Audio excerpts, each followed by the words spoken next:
Tak bacakan supaya sampean tahu keramatnya bismillah. Nah, sebelum saya bacakan bismillah Fatihah, tak beritahu tentang ilmu tafsirnya karena ini penting sekali.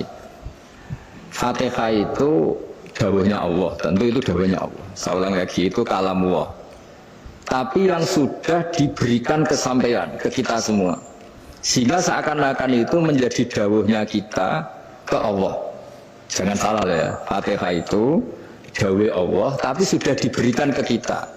Sehingga posisi kita itu yang punya itu. Nah, kenapa ini perlu dijelaskan? Karena nanti ada kalimat iyyaka na'budu wa iyyaka nasta'in. Kalau itu masih kalam Allah, berarti Allah ngomong ke kamu, ngendikan ke kamu, kepadamu aku menyembah. Masa Allah menyembah kamu? Nah, sehingga ilmu tafsir itu menyelesaikan itu dulu ya. Saya ulang lagi ya, sebelum sampean sering baca Fatihah, aku yakin sering baca. Ini barokahnya tidak paham itu tidak pernah janggal. Tidak paham itu ya penting supaya tidak iskal, tidak janggal. Sebetulnya di kalimat itu ada yang janggal. Kalau Fatihah itu kalimatnya Allah atau kalam Allah, bagaimana dengan kata-kata iyyaka na'budu? Masa Allah ngendikan ke kita, kepadamu kami menyembah? Masa Allah menyembah kita? Maka penyelesaiannya secara ilmu tafsir gimana? Semua ulama mengatakan, bukan satu dua, semuanya mengatakan di Fatihah itu semuanya diberi kawalan kalimat. Seorang lagi ya, di Fatihah itu semuanya diberi awalan kalimat qulu, katakan wahai hambaku begini. Ya, katakan wahai hambaku begini. Nah, begini ini pelajaran dari Allah yang sudah diberikan ke kita. Terus kita mengatakan bismillahirrahmanirrahim, alhamdulillahirabbil alamin. Termasuk kita mengatakan iyyaka na'budu wa iyyaka nasta'in. Jangan bayangkan Allah ngendikan ke kita. Kalau Allah ngendikan kita berarti gini, hei wahyu ihdinas siratal mustaqim, tunjukkan saya jalan yang benar. Nah, nanti kamu terus, ya Allah, Anda aja minta tolong saya minta tolong siapa kan, jadi panjang kan. Ya, saya ulang lagi ya, jadi itu di ulumul Quran diterangkan gimana sebelum baca Fatihah ya. Fatihah itu kalamullah, ngendikannya Allah, tapi yang sudah diajarkan ke kita dan sudah milik kita, sehingga kalimat itu menjadi milik kita. Tapi ya kalamullah, tetap kalamullah, tapi sudah menjadi milik kita. Gak paham ya? Gak pinter namanya. Ya, karena kalau tanpa penjelasan seperti ini, Anda akan iskal. Bagaimana Allah iskal itu janggal? Bagaimana Allah mengatakan iya karena butuh? Kan jadinya ya? Ya, jadi tak jelaskan secara ilmiah ya. Jadi kata ulama-ulama tafsir, ayat-ayat Quran seperti ini sebetulnya dimulai dari qulu apa? Meskipun nggak dilafadzkan. Itu kan sama dengan qul huwallahu ahad Muhammad, katakan kalau Tuhan itu satu. Ya, namanya Quran itu kan kalam Allah, membina nabinya, membina umatnya. Makanya dikatakan atau enggak, di sini tersembunyi kata qulu, katakan. Ya, jadi ya ibarat apa itu, kamu ngajari anak kamu lah, panggil jenengan bapak kulo. Itu maksudnya anak itu, kalimat itu kalimat kamu, tapi kamu ajarkan ke anak kamu. Terus anak kamu bilang, Pak jenengan bapak kulo. Nah, ketika kamu mengatakan jenengan, bukan kamu mengatakan jenengan anakku, berarti anakmu itu bapakmu, kan lucu kan? Anak kamu ajari jenengan bapak kulo, kamu engkau bapak saya. Terus anak kamu mengulang jenengan atau kamu bapak saya. Berarti itu kalimat yang kamu ajarkan sekarang sudah milik anak kamu. Kalau itu kalimat kamu kan lucu, masa anak kamu bilang bapak. Nah, itu seperti itu. Jadi ulama memberi solusi atau jawaban iyyaka na'budu.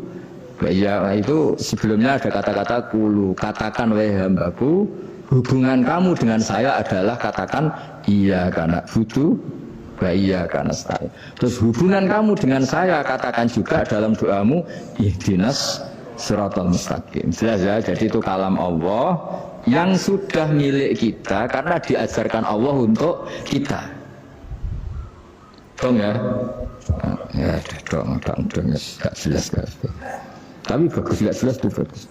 Kalau kamu jelas gak jadi dikrem, jadi gubernur. Min azimi fadliha kasratu asma'iha wa fadail ukhra. Ini cerita dramatisnya surat Al-Fatihah. Qala Abu Hurairah radhiyallahu anhu inna iblisa ranna khina unsikat Al-Fatihah. Jadi iblis itu begitu kesakitan. Ini kitab Abwaabul Farad karangannya Syekh Muhammad Alawi, juga kutipan dari beberapa kitab. Yang jelas beliau sendiri juga ngutip dari beberapa riwayat di beberapa hadis. Halaman 123. Ketika Fatihah turun itu iblis kesakitan. Kayak orang sakit gigi lagi, tersiksa sisanya karena turunnya surat apa? Al-Fatihah. Artinya kalau Anda baca Fatihah dijiwai, maka Anda melemahkan setan, melemahkan iblis. Wa qala Mujahid, khina unzilat Fatihatul Kitab ronna fastama indahu asyayatin. Jadi ketika Fatihah itu turun, iblis itu terkapar lagi sampai disenguk banyak setan. Jadi kemarin di ICU lah kira-kira kalau sekarang itu COVID enggak tahu, pokoknya di ICU sampai disenguk banyak setan. Enggak tahu bawa apa enggak tahu, pokoknya disenguk banyak setan. Nah yang nyangoni karena ini apa? Ketuanya apa? Pingsan, sakit. Di iblis itu sakit sampai disenguk anak buahnya setan-setan. Ya semoga kalian semua tidak kenal setan. Kalau kenal berarti teman apa? Wa qalu misla dzalik wa qala lahum laisa mimma taquluna syai'un walakin unzilat suratun laisa ajruqa illa an harramahu alaihi nar jahannam. Saya ini bukan sakit fisik kata iblis. Kamu enggak usah jenguk saya, datangkan dokter terbaik, enggak usah. Saya ini tidak sakit fisik. Saya ini sakit karena ada surat yang diturunkan, yang pahala yang melafadzkan surat itu pasti selamat dari neraka. Padahal misi terbesar saya ini supaya manusia masuk neraka. Sekarang punya tamengnya. Gue pusing kan? Ya seperti orang lah, goda sampean ternyata sampean setia, itu kan pusing. Nah ternyata ada setia, itu kan akhirnya ribet kan itu.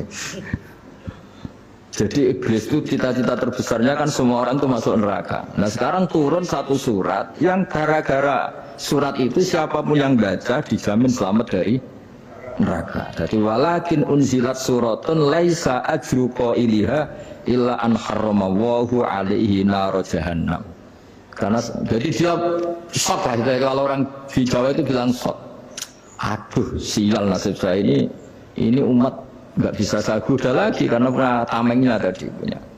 Qad batala kaidukum wa makrukum. Rekayasa kalian sekarang itu tidak ada gunanya semua. Dan ini alhamdulillah di Indonesia kelihatan kan banyak yang miskin, banyak yang susah. Tapi selagi mereka masih sholat, keinginan mencari halal itu masih tinggi. Kayak apa kita di tengah kota, jauh dari anak istri, jauh dari tetangga. Biasanya kalau orang jauh dari anak istri, tetangga kan sakar PDW. Tapi yang soleh masih banyak, sudah jauh dari keluarga tetap lurus. Loh, kalau yang dekat lurus kan wajar, konangan wong akeh kan. Ini sudah jauh masih lurus. Nah ini nggak lepas dari barokahnya surat apa? Surat Fatihah tadi. Jadi karena ada surat yang menjamin pelafalnya atau qailiha terbebas dari api neraka. Wa qalat as-sayatinu lahu is ayyushay'in ta'muruna ya maulana. Faqala lahum idhabu wajtahidu hatta tukhfilu qulubahum hatta la yaqulu hadhihi surah. Lalu kita gimana dari para setan itu? Lalu kita gimana? Kata iblis, sudah bikin mereka lupa sehingga tidak baca lagi. Selagi masih baca kita pasti keok.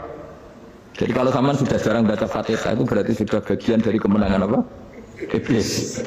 Jadi kalau sampean sudah jarang baca Fatihah itu berarti bagian dari kekalahan Anda, kemenangan iblis. Masih sering baca? Berapa kali? Berapa lagi?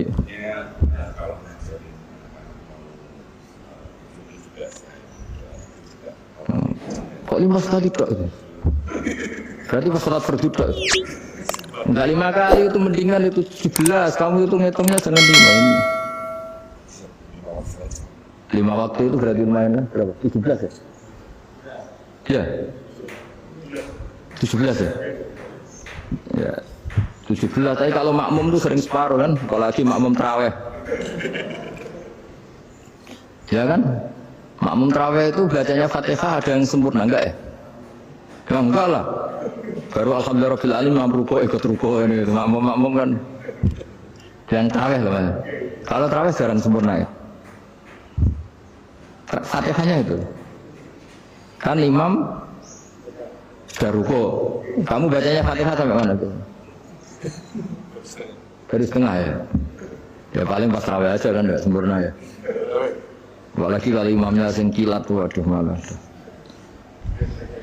Nah ketika Fatihah itu sebegitu keramatnya, sebegitu topnya, itu setan rapat, singkat cerita itu yang tadi dipimpin oleh iblis yang sedang terkapar apa? Terus tali obatnya nggak ada, cuma dia shock karena ada surat yang turun yang melafatkan itu pasti selamat dari apa? Neraka. Nah ini gimana saran Anda? Sarannya adalah bikin orang-orang itu lupa, nggak baca Fatihah. Nah ini rapatnya iblis. Izhabu wajtahidu hatta tufilu qulubahum hatta la yaqulu hadhihi surah. Kala yuksiru qira'ataha wa la yakunu lahum ajrun wa thawabun bal yakunu lahum adzabun wa iqabun. Jadi saya mohon selama ini Anda sudah baca, tapi mungkin hanya rutin saja. Napa rutin saja? Jadi barokahnya ngaji ini kamu punya kekuatan atau punya semangat membaca karena ini surat yang luar biasa. Ibarat gini, kalau sampean tanya, saya sudah sering mikir, masa Gus hanya surat kok punya kekuatan seperti itu? Di dunia ini, kata Allah, mulai Nabi Adam sampai kiamat, nggak ada yang bisa menandingi kekuatan kalimah. Kalimah itu kata-kata. Nggak ada yang bisa menandingi kata-kata. Misalnya Anda nge-grab, berangkat, istri cuek, berangkat cuek. Itu beda dengan ketika meskipun satu kalimat. Terus Pak, muka-muka dilindungi pangeran, mungkin-mungkin jenengan selamat. Itu menjadi teduh dan semangatnya luar biasa, karena kayak mendapat support. Jadi kira-kira kalimat itu hubungannya kita dengan Allah Fatihah itu seperti itu. Kamu melafalkan satu kata-kata yang dibenarkan langit bumi, dibenarkan aras, dibenarkan malaikat, dibenarkan semua penghuni di dunia ini. Sehingga itu efeknya luar biasa. Itu seperti gini ya, kamu cerai sama istri, terus nikah lagi katut babon. 10 tahun anak kamu dididik, ibunya benci kamu. Dan memang Anda layak dibenci. Dididik. Dan sampai nggak pernah manggil kamu Pak. Suatu saat, kamu tentu rindu kan, ingin dipanggil bapak oleh anak kamu. Suatu saat anak ini manggil kamu Pak E. Wah itu senengnya bukan main, hanya sebuah kata-kata. Makanya kadang-kadang orang itu tanya sama kiai, ijazah lafaz ini gunanya apa sih? Itu ijazah-ijazah itu untaian kata-kata. Yang kata-kata ini dibenarkan langit dan bumi dan aras dan para malaikat, sehingga efeknya itu luar. Nah ibarat seperti itulah, kamu melafadzkan Fatihah itu melafadzkan kata-kata yang dibenarkan Allah dan Rasul dan semua malaikat, semua penghuni langit. Maka ini efeknya pasti luar. Nah di sini lah orang-orang dulu itu tahu keramatnya itu, sehingga ketika melawan Belanda, melawan Jepang dulu itu kalimat-kalimat itu menjadi mantra yang luar biasa. Doa lah, doa yang luar biasa. Tapi di era modern karena orang sudah tidak ngerti itu, dianggap itu mantra jimat, khurafat, bid'ah, waduh ribet menemal.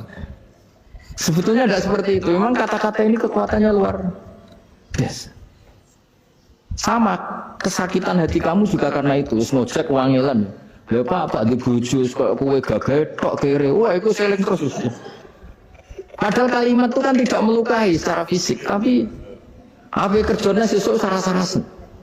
Karena terus dengan pengadilan seperti itu kan, ngapain kerja demi perempuan yang seperti ini? Lagi-lagi kata-kata ini luar. Nah bayangkan kalau kata-kata itu adalah kalimat yang diajarkan Allah lewat Rasulnya, lewat malaikat Jibril. Kayak apa kekuatannya? Nah kira-kira Fatihah itu gitu. Kalimat yang baik, kalimat thayyibah diajarkan oleh Allah dan Rasul. Kayak apa kira-kira kekuatannya? Pasti luar biasa. Wong support yang dikatakan istri kita, anak kita aja luar biasa. Apalagi ini support yang diajarkan Allah dan Rasul. Ya makanya saya mohon kalau baca Fatihah, baca kalimat-kalimat thayyibah ketika sholat itu dijiwai. Ya misalnya Rabbana lakal hamdu mil'is samawati wa mil'ul ardi wa mil'u ma syi'ta min syai'im. Engkau zat yang layak dipuji dan pujian ini memenuhi langit dan bumi. Karena kita tahu nggak ada sejengkal di alam raya ini kecuali di situ ada rahmat Allah. Misalnya kamu bisa lewat sampai rumah saya, kamu mungkin anggap biasa saja. Coba kalau ngalami likuifaksi, tahu-tahu bumi ini ambles, bisa melewati yang likuifaksi itu luar.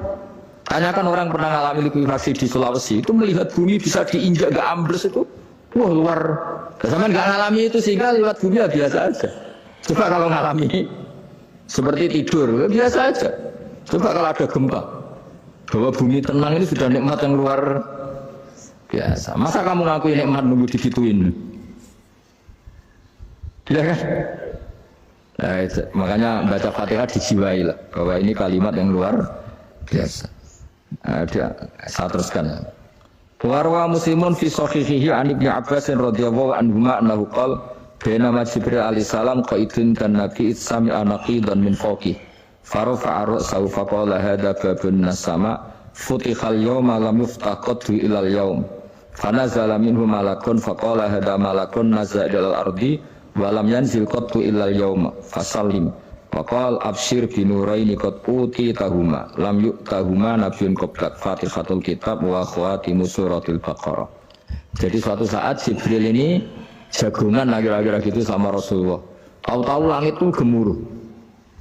Langit gemuruh kata Jibril terus semuanya ngangkat kepala ke langit. Ini pintu langit baru ini dibuka, yang sebelumnya tidak pernah dibuka seperti ini.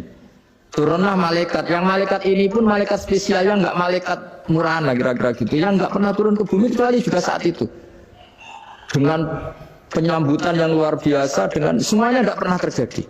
Hanya karena bahas surat Fatihah.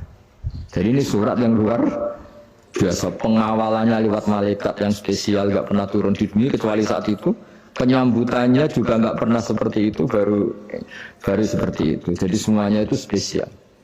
Nah, kenapa ini spesial? Karena di situ ada isi puja-puji kepada Allah Subhanahu wa Ta'ala. Ada ikrar kita, Alhamdulillah Rabbil Alamin, Ar-Rahmanir Rahim. Ikrar ini penting. Kalau contoh paling gampang gitulah. Kamu punya istri selama ini cerewet terus, suatu saat ngomong, Pak, tak angen-angen rono wong lanang kayak sampeyan. Itu langsung tidak ada lelaki sebaik engkau. Itu sama senangnya, Masya Allah. Karena ada ikrar dari seorang istri ke kamu. Nah, bayangkan kalau ikrar kita sebagai hamba diakui oleh Allah Subhanahu, maka ikrar ini akan dicatat sebagai kebaikan kita yang kita panen nanti di akhirat. Karena ada ikrar. Kita ikrar bahwa Alhamdulillah Rabbil Alamin. Kita ikrar Ar-Rahmanir